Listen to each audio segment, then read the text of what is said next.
பல வருடம் ஆண்ட கட்சிகளை ஒரே ஆண்டில் பின்னுக்கு தள்ளிய விஜய்.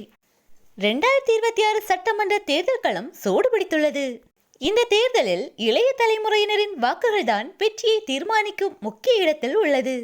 இந்நிலையில் 2026 தேர்தலில் இளைய தலைமுறையினரின் ஆதரவு யாருக்கு கிடைக்கும் என்ற கருத்து கணிப்பு அண்மையில் நடத்தப்பட்டது.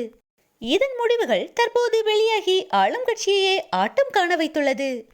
திமுகவிற்கு இளைய தலைமுறையின் ஆதரவு 29%, அதிமுகவிற்கு 25%, நாம் தமிழர் கட்சிக்கு 15%, தமிழக வெற்றி கழகத்திற்கு 30% கிடைத்துள்ளது.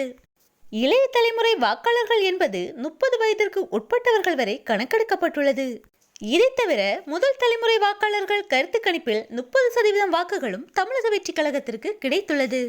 விஜயின் தமிழக வெற்றி கழகத்திற்கு தான் முதல் தலைமுறை வாக்காளர்கள் மற்றும் இளைய தலைமுறை வாக்காளர்களின் ஆதரவு அதிகமாக உள்ளது. இந்த ஆதரவு நிச்சயம் தலைவர் விஜய் அவர்கள் தேர்தலில் வெற்றி பெற உறுதுணையாக இருக்கும். தனக்கு ஏற்படும் தடைகளை எல்லாம் உடைத்தெறிந்து வரும் சட்டமன்ற தேர்தலில் வெற்றி பெற்று தலைவர் விஜய் அவர்கள் நிச்சயம் ஆட்சி அமைப்பார்.